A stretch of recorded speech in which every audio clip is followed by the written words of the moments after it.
ဇာနီထက်နဲ့မေဆိုတော့ဖောက်ပြန်ပြီးတော့မှ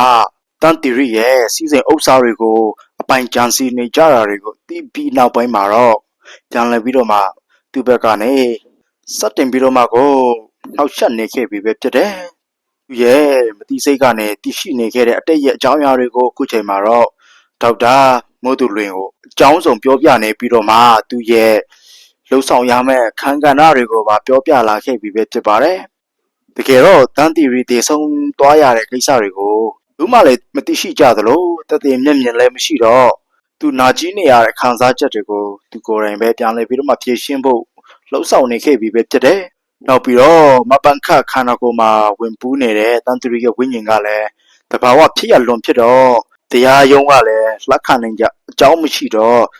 ဒီကိစ္စနဲ့ပဲသူကလည်းသူတို့ကိုပြန်လဲပြီးတော့မှအသက်သေးစေဖို့အတွက်ပြန်လဲပြီးတော့မှစတင်ပြီးတော့မှလှုပ်ဆောင်မဲ့အနေအထားတွေလည်းသိရှိနေရပြီပဲဖြစ်တယ်။တန်တီရီရဲ့မကျေနပ်ချက်တွေကတော့အခုချိန်မှာဇာနီထက်နဲ့မေဆူတို့ကတော့ပြန်လဲပြီးတော့မှခံစားရတော့မယ့်အနေအထားတွေတွေ့မြင်နေရပြီ။ပေါင်းကြံပြီးတော့မှရရဆက်ဆက်ကြောက်တဲ့ကိုတွန်းချပြီးတော့မှရစရာမရှိအောင်ခါနာကိုတစ်ခုလုံးကျေမွတ်ပျက်စီးသွားတဲ့အထိရရဆက်ဆက်လှုပ်သွားတဲ့ဒီနေရာကိုဘလို့မှခုမလှုပ်နိုင်ဘူး။ဘေးတရားရုံးကမှလည်းတင်ပြနေစအကြောင်းမရှိဘူးဆိုပြီးတော့မှသူကိုယ်တိုင်ပြန်လဲပြီးတော့မှကလေးစားချေဖို့အထိကြိုးစားပြီးတော့မှလှုပ်ဆောင်နေခဲ့ပြီပဲဖြစ်ပါတယ်။ခုချိန်မှာတော့သူတို့ရဲ့ကြောက်ရွံ့နေတဲ့စိတ်တွေကိုတဖြည်းဖြည်းနဲ့6လမ်းနေပြီးတော့မှ